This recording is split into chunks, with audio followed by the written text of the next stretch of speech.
Hi everyone, so welcome to this mini masterclass.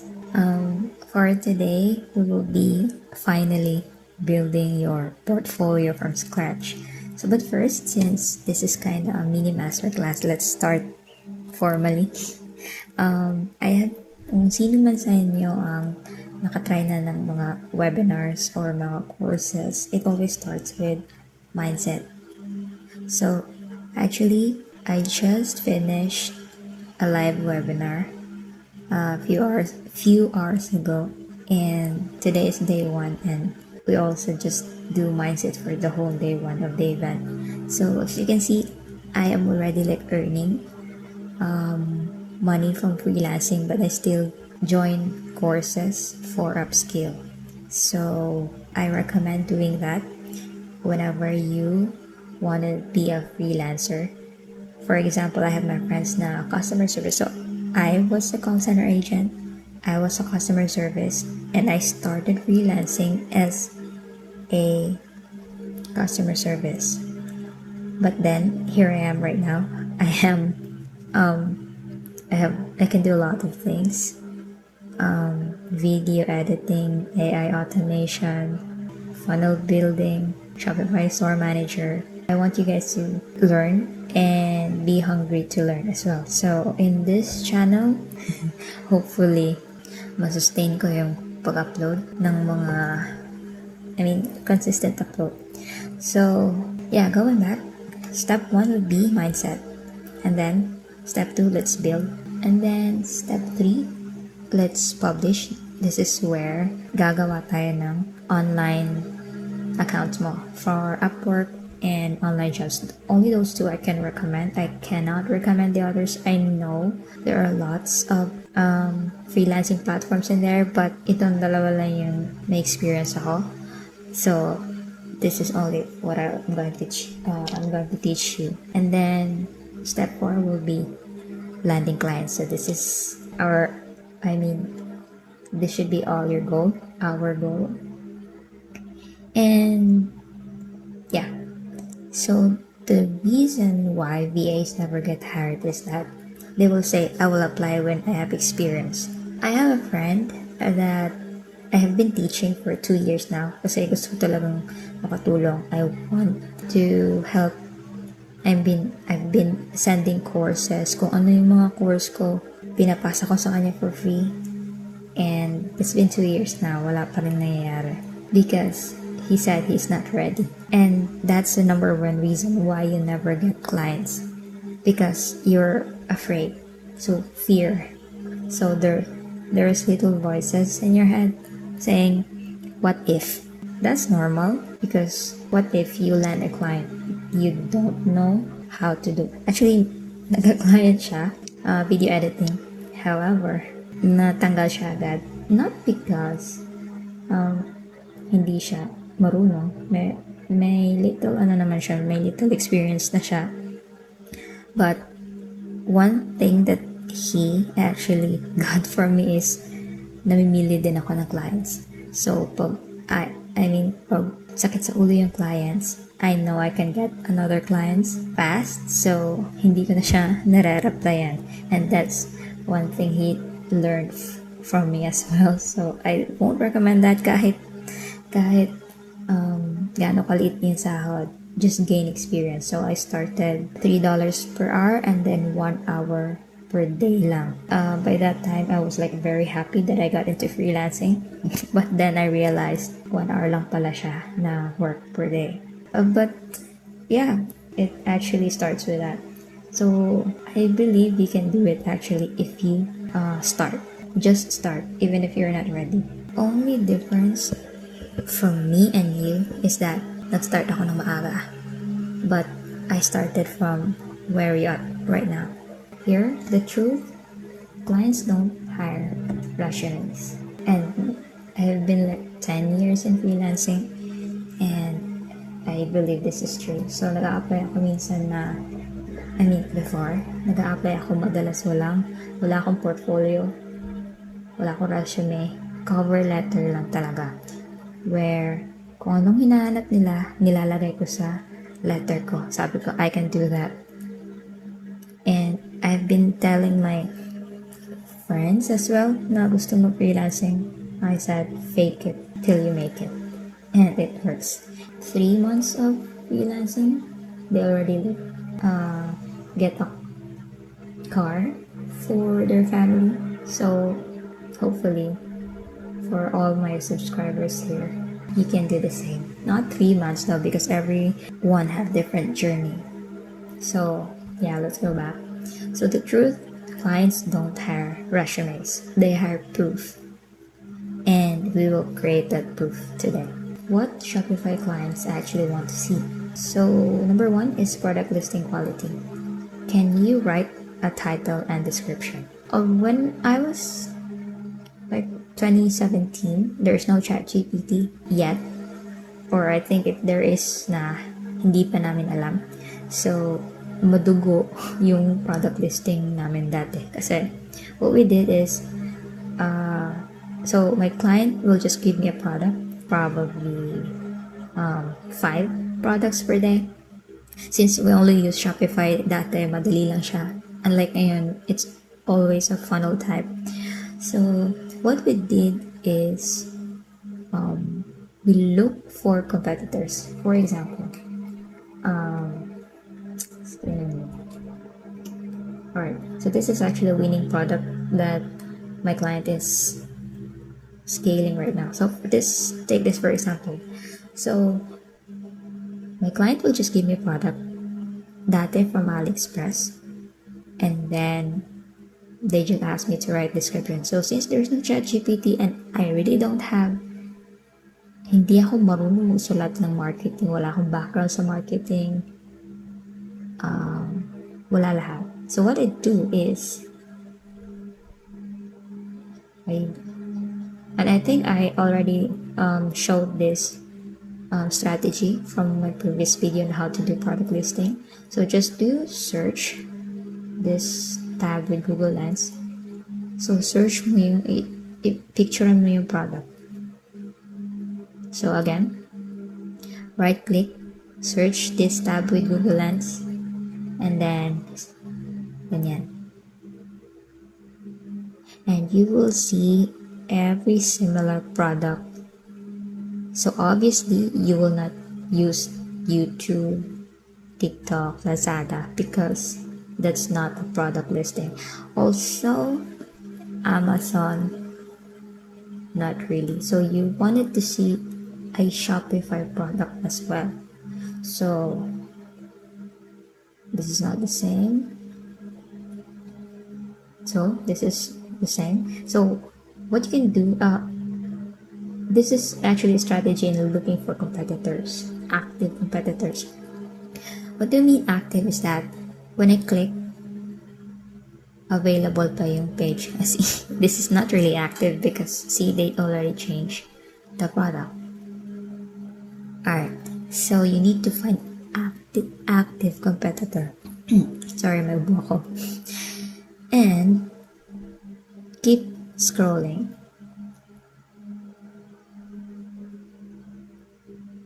So how would you know it's a competitor?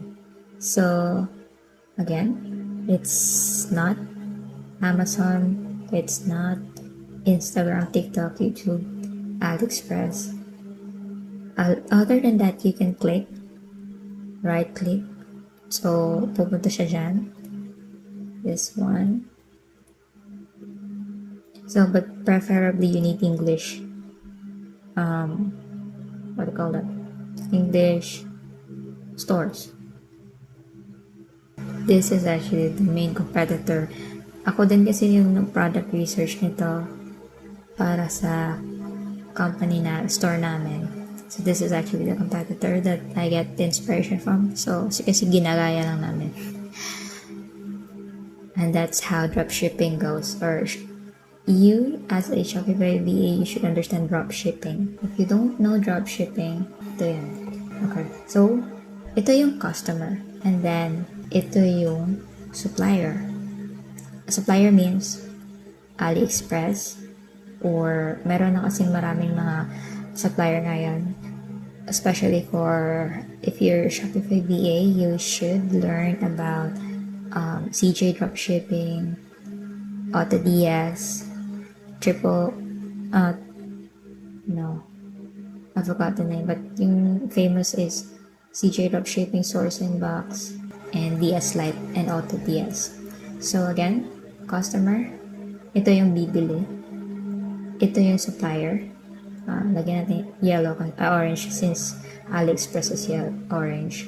Dropshipping, instead yung customer bibili directly sa supplier. Dropshipper, this is your client, is buying from the supplier, gagawa siya ng store, siya yung magbebenta with a markup.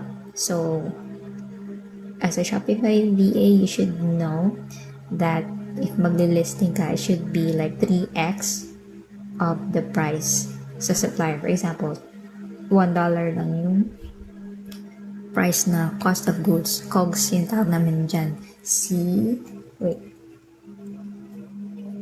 You should know this if you're a Shopify VA.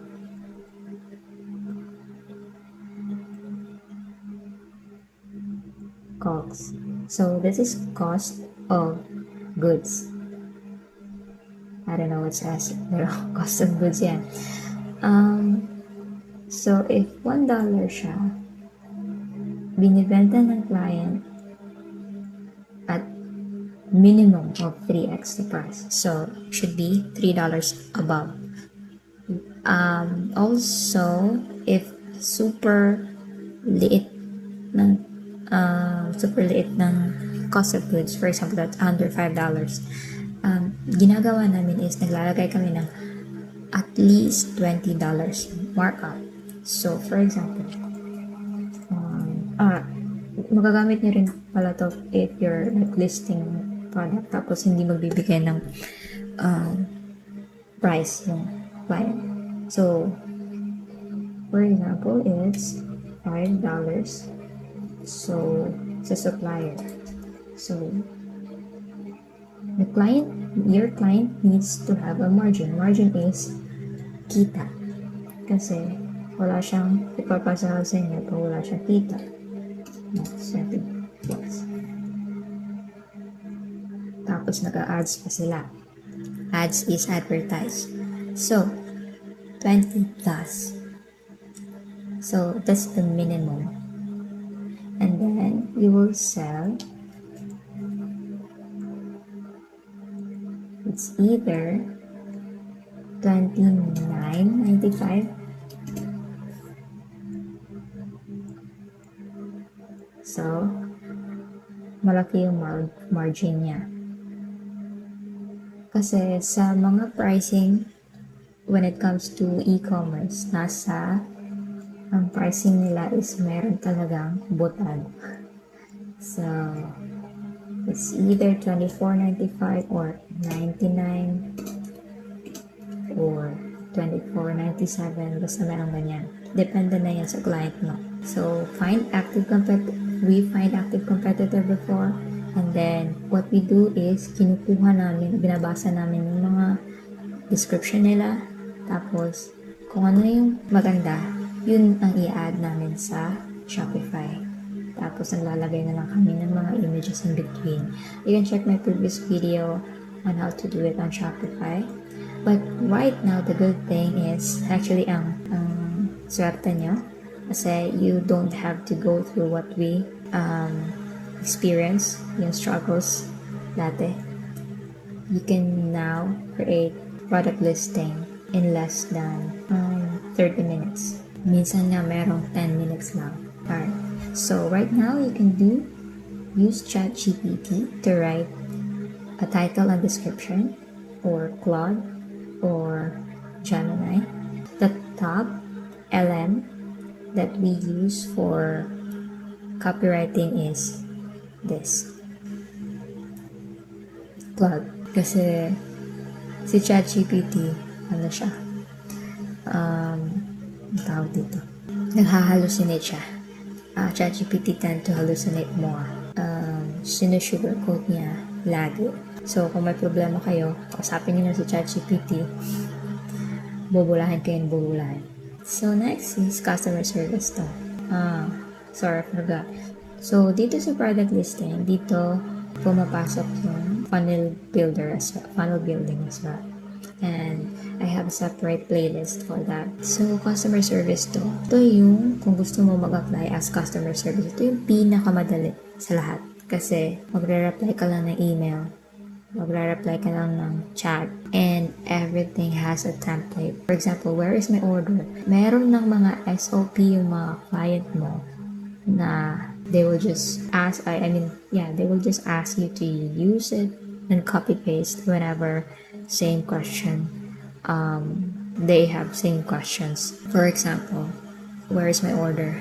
So we will just send an email using the template, and then you will attach the tracking number. That's it. For example, may sira yung order ko. What should I do? You will just send them an email with a template. But the thing is, for customer service, they will ask you, lalo na pag malaki yung store, they will ask for a quota na dapat maubos yung lahat ng email, 100 emails within the day. I don't want to go back to that because nakaka-stress din. So I focus on building stores and other stuffs. Alright, store management skills. So this is tier 3. So I don't expect you to learn this for now because kailangan mo munang matutunan yung basic. And order inventory control is kasama na rin siya sa customer service. If you're customer service, your client actually expect you to know the order inventory. So, for example, may mga issue na nag-out of stock na yung supplier. Since if you're customer service, you should have a direct contact with the supplier. And we will actually this presentation I just asked AI to do this, but we will not tackle this. See, AI na lahat. So don't be afraid of AI. Let AI help you. Kasi if ako yung magpaplano nito, wala talaga mangyari, wala akong ma-upload. So next is 5 ways. Actually, this is my first time also checking this out. So 5 ways to build a portfolio with zero experience. First, create a demo store. We already have that. It probably expired. Sorry, because ang tagal kong naka-upload ulit. You can check my previous video on how to create a demo store for yourself. So, use Shopify free trial. Build a full store. Upload products. Write listing and screenshot everything. So, what we're going to do right now is to screenshot everything, since I already have a video for this. Next, improve real store. Okay, this is actually new. Improve real store. Find a live Shopify store with bad listing, write them, show the before and after side by side. So what I need you to do is to use a Shopify free trial and then create your own store. Kahit walang domain, domain is yung link ng canva.com, merong.com. That is actually a domain. So I will be linking my previous video on how you can create a new store from scratch. And then, so because kailangan mo siya for this other way to have a portfolio. Alright, so find a Shopify store. So let's move on to this. So find a live Shopify store with a bad listing. So let's try to do this. And then imagine. Let's see. And then let's do this. Ganyan kami dati. Wala pang AI na tumutulong sa amin paggawa ng mga UGC images. UGC is user-generated content, which is yung parang reviews, yung may tao talagang para ipakita sa mga customers na may gumagamit na at hindi sila yung first. Because that's really important. That's for conversion. What we do before is here, anti-aging, then gift. So, maghahanap ko na yung gift. And then, 10% chance that is a Shopify store. So, lalo na yung may mga TM na ganyan. So, probably this is funnel, I think. Funnelish to. Oh. Hala.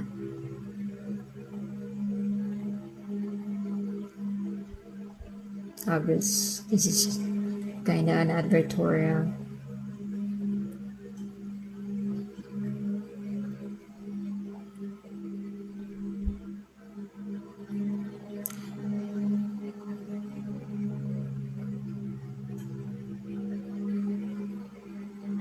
See? Ganitong itsura yung tinuro ko from my last video. So, text, image, or GIF, text, image in between, because walang magbabasa. Kahit naman siguro kayo. Pag bumili kayo, hindi naman siguro kayo magbabasa ng description. Nag-check lang kayo ng image pati reviews. And this is good enough.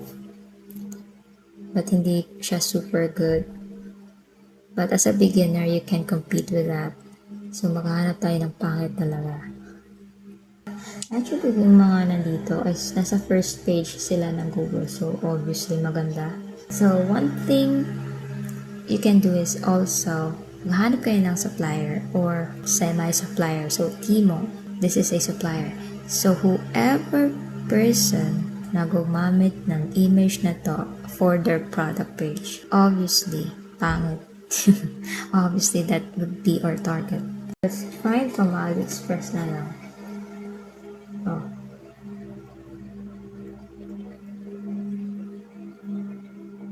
So, okay. So, whoever person na gumagamit ng mga images pa rin ng AliExpress, that would be our target.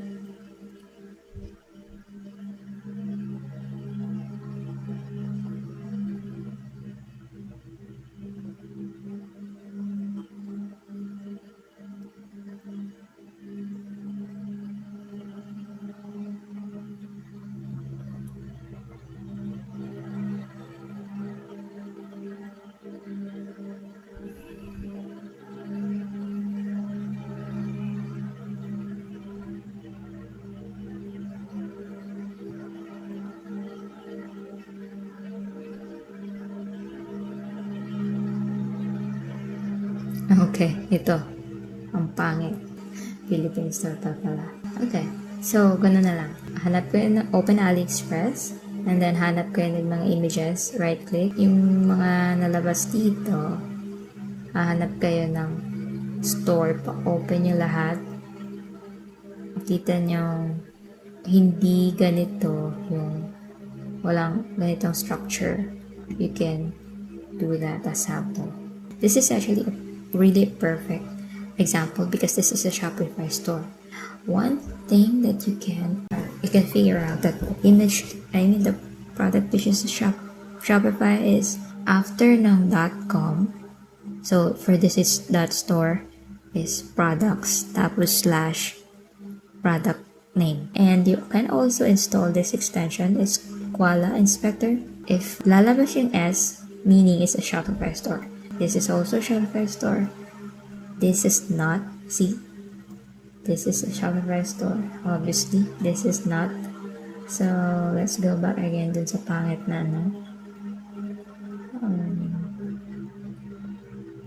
here. So, if you click that, nagpa-verify pa. You can see Shopify theme. It's called refresh. And see myshopify.com. And then, what you can do is take this image, this product, add it to your store, and then create a product listing based on what I teach from my previous video on how to do product listing. Okay, and that could be your portfolio. Mock customer service. Okay, ito gagawin natin to.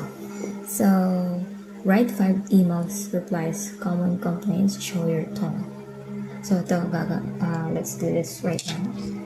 I did not do this because it's already in my previous video. So, for this, I haven't created a video yet. So, let's do a mock sample.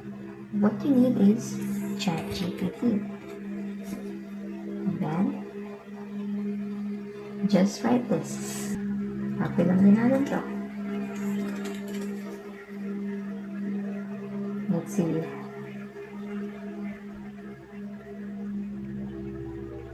See? Ang swerte niyo talaga kasi andito na yung AI. Hindi na kayo mag-iisip. And then what you can do is, from your Gmail account, go here, Google Apps, and then go to Docs. And then create a blank document. Here, you can title. Alright, so now you have one portfolio as a customer service rep in less than 5 minutes. Now you can download that. Let's download that later when we build our full portfolio.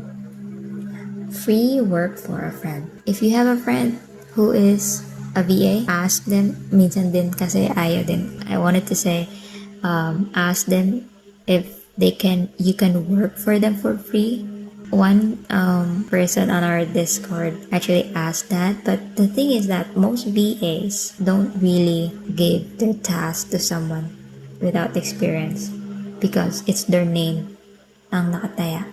So for example, one small task na mali, a client can replace them even if you work for them for a longest time. So that's what we avoid. So next, Fiverr, Upwork.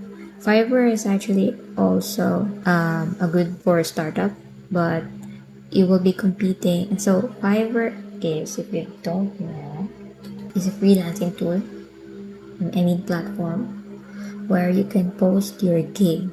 Gig is kung ano yung kaya mong i-offer. For example, Shopify VA. Ang OA naman ito. Probably per hour siguro. So, ganito.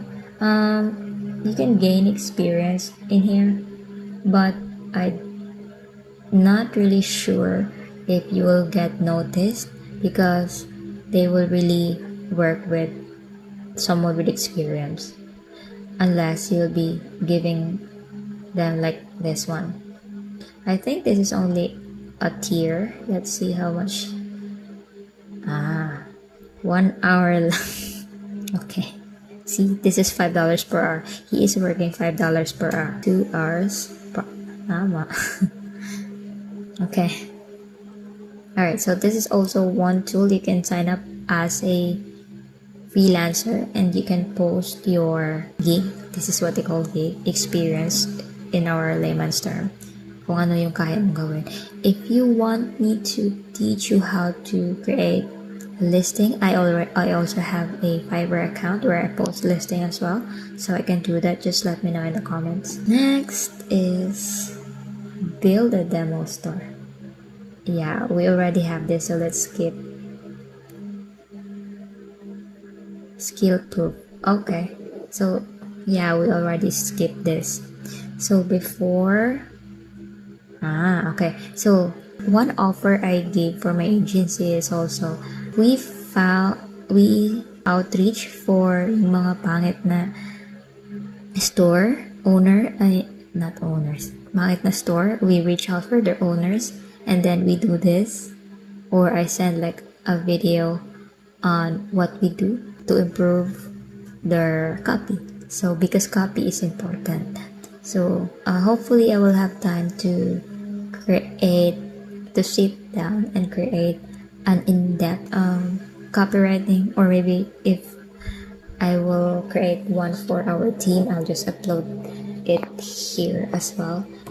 So a good copy, let me show you how important a good copy is. So title, red wireless mouse.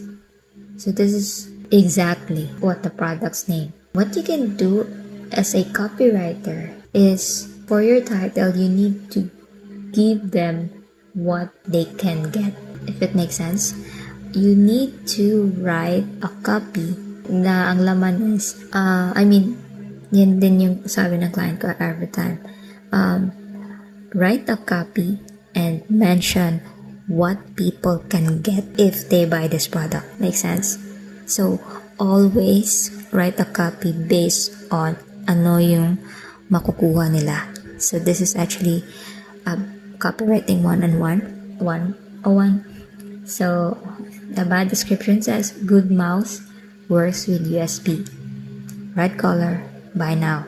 So this is yeah, you need to listen to me because if you need to listen to me in this one, because if you will be applying, you need to highlight this exact word that I said, and this is the gold mine, I can say.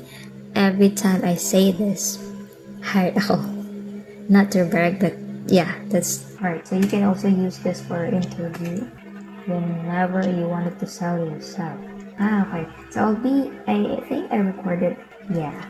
I have a file where I recorded my interview. I applied as a Shopify VA where I said this as well. So always write, so always let the customer know. When you're applying, always mention you write, copy, at always target pain points. Pag nabanggit nyo lang to, okay na. Emotional benefits and what they get from buying. That's it. I think my next video I will be uploading that, but marami kasi akong chika dun, so I'm hesitant to upload it. So yeah, pag wala pa akong upload, nagawang video, I'll probably upload it instead. Next, bad copy, have no benefits. If you can see, masyado siyang focus sa specification, and nobody cares about the specs unless it's a electronic product. This is electronic, but the specification hindi talaga yung nagdadala ng sales, but what they get. Like, see here, say goodbye to wrist pain, and then that's pain, so pain points. And then this ultra quiet wireless mouse glides smoothly, so always write where customer will imagine how it should look like, or how does it feel if they use it. And that's also one thing you need to remember when you choose for an image to add to your listing. Always show lifestyle image. Lifestyle image is this. Balik tayo sa screen. See? One, we show person who is using the product. Actually, medyo sloppy pa siya kasi dapat it's either dito ginamit ng customer plus the transformation. Yung end result. But I think we are limited with gifts before. Right now, we can create with AI. I can teach you as well how to create it. You will not probably use it unless you will have a client, kasi sila yung bibigyan ng access kasi may bayad siya. So this is more on application, and this is authority. Ang tawag dito is authority. Let's see. Dermatologically trusted formula for repairing sagging skin. So, meaning, proven siya. So, people will think, nirecommend to ng doctor, so it's okay to use. See? And always show before and after. Kasi, people will only care about the result. And this is social proof. Social proof is, for example, ako, na-open ko yung site from the ads. And then, target ako ng store na to. So, to show me na hindi ako yung first time na bumili. So, marami ng taong gumamit. So, safe siya and effective. So, for your portfolio, do this for 5 products. You can actually use the one that we found earlier. So, you can take a screenshot. Hanapin nyo lang yung Age of Beauty ph.store. Marami silang product na pare-pareho pangit. Sorry naman sa may-ari ito. Wala din silang logo. Dito siya logo, guys. Ano lang siya? Text lang siya. And then, what you can do is actually, you can take this whole store yeah, as an example, na kaya nyo pa siyang pagandahin. So, yeah. So, I'll be linking this store in the description. And what I will ask you to do, if you don't wanna, if kung gusto nyo maghanap ng iba, you're free to do that. But for those na gusto, ito na lang. Use this and then revamp. Revamp meaning, you can just take 5 of these products here, or kung ano mga products ang gusto nyo, create a very good product listing, and then create the entire homepage. I already have that on my previous video, and then use that as your portfolio. Next, where to host your portfolio. So, before, I have a portfolio na sa PDF lang. What I did is, my portfolio is actually different though. Let me find it first. Alright, so this is my portfolio before. It was 2024. I did this on Canva and then I imported as a PDF. Iba yung portfolio na style ko. So, I'm targeting pain points as well because nag-outreach ako before. Outreach meaning, nagko-contact ako ng mga potential na maging client ko. If you want to do that, just let me know. I can create a mini master plan again for that. So this is one version of the portfolio. So this is more on copy. So this is copywriting. So I said, it all started when I was a deep brand managing an above 7 online store with a client. And then this okay, so this is actually, so you can skip this part. It's more on storytelling. If you want a copy of this, I can send, let me know. But this is what the portfolio should look like. So here's what always add, here is what I've done. So meaning my experience ka na. Okay, so I help dropshippers get their first sale. It is because I am running ads. So I haven't posted anything yet on how to be a media buyer. Focus on the easy part. So you can skip this. Another, here is what I've done. This is 2024 guys. So these are my skills. No AI yet. Okay, so this is ads portfolio. You can add a link here. See, nag-iba yung ito pwede maklik.